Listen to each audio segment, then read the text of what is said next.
Assalamualaikum warahmatullahi wabarakatuh. Perkenalkan, nama saya Iskananda. Saya dari manajemen kelas C ingin menyampaikan tentang evolusi teori manajemen yang sudah saya pahami.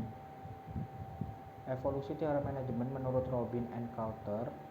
Pertama, early management. Teori manajemen tahap awal ini menjelaskan pengertian manajemen secara sederhana, yaitu pencapaian tujuan perusahaan atau organisasi melalui orang lain. Praktek sederhana yang mungkin masih terjadi sampai saat ini adalah saat para bos atau pemilik usaha meminta bawahannya untuk melakukan suatu pekerjaan. Dan kedua, adanya kerajaan-kerajaan kuno di Indonesia juga membuktikan bahwa praktek manajemen juga, meski pengaturannya tidak sebagus pemerintahan zaman sekarang. Lalu di sini ada Industrial Revolution, Adam Smith. Tahap manajemen berikutnya terjadi saat revolusi industri, di mana Adam Smith mengeluarkan teori Division of Labor and Job Specification. Division of Labor adalah pemecahan pekerjaan menjadi tugas-tugas sempit dan berulang-ulang. Berbeda dengan praktek manajemen di tahap early management, yang di dalamnya setiap pekerja masih sering pindah-pindah pekerjaan sesuai perintah pemilik usaha atau pemimpin.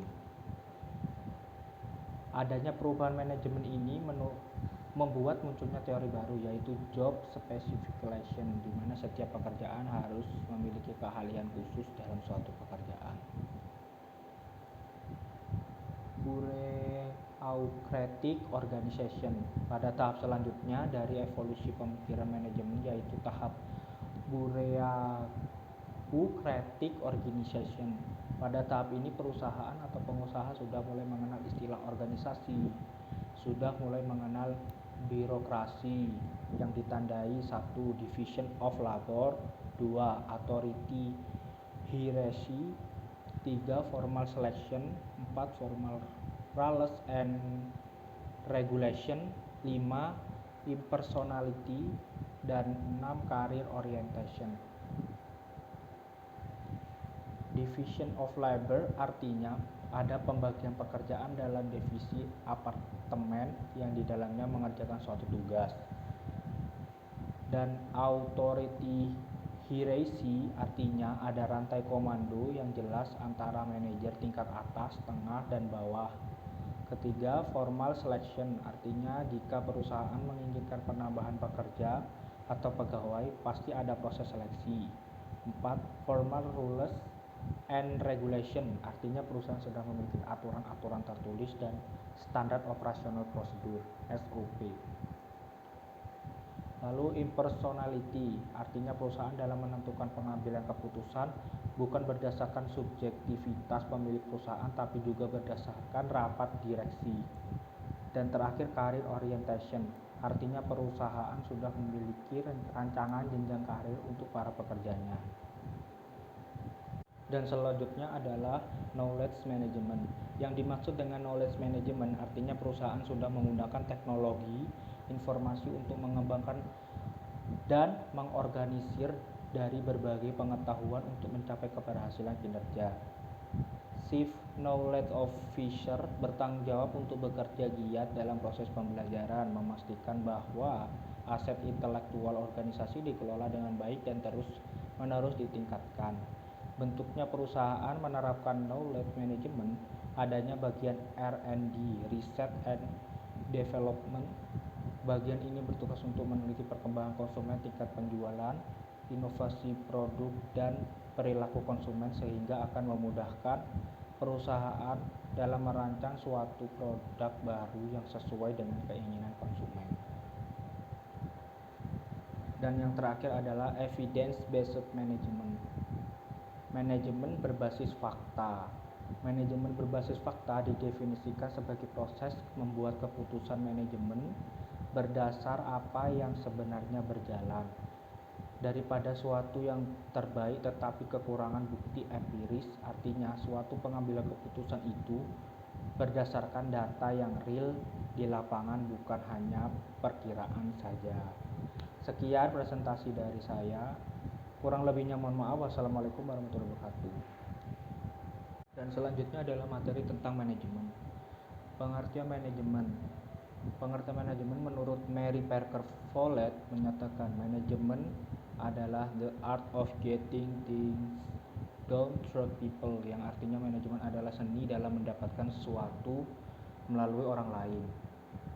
Apa yang dimaksud dengan efektif dan efisien? Efektif adalah mengerjakan sesuatu yang benar, dan efisien adalah mengerjakan sesuatu dengan cara yang benar. Menurut Wibowo, efisien adalah menggunakan sumber daya secara bijaksana dan dengan cara cost efektif, sedangkan efektif adalah membuat keputusan yang tepat dan dengan sukses mengimplementasikannya.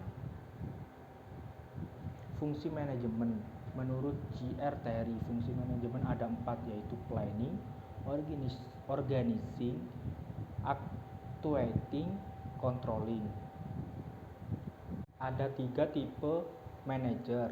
Pertama, first level manager, kedua, middle level manager, dan ketiga adalah top level manager. First level manager merupakan manajer yang berada di tingkat bawah yang bertanggung jawab secara langsung untuk produksi dan memasarkan barang dan jasa. Contoh first level manager, supervisor, line manager, section chief, office manager.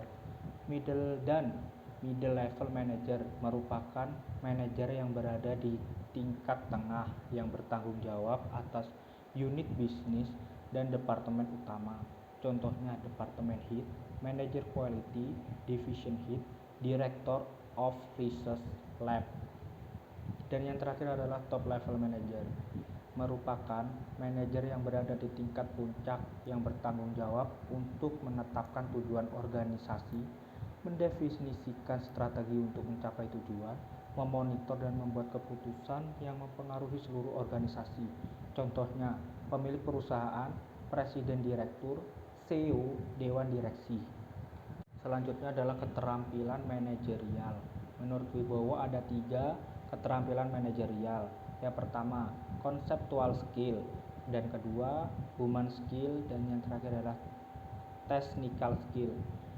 Conceptual skill adalah kemampuan untuk berpikir dan mengkonseptualisasi tentang situasi yang abstrak.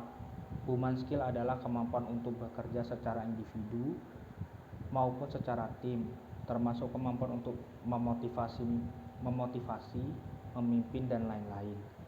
Technical skill adalah memiliki pengetahuan yang spesifik terhadap suatu pekerjaan. Faktor penting yang perlu dihadapi oleh seorang manajer. Yang pertama adalah konsumen, kedua adalah sosial media, ketiga adalah inovasi, keempat adalah sustainability. Dan sekian presentasi yang dapat saya sampaikan, kurang lebihnya mohon maaf. Wassalamualaikum warahmatullahi wabarakatuh.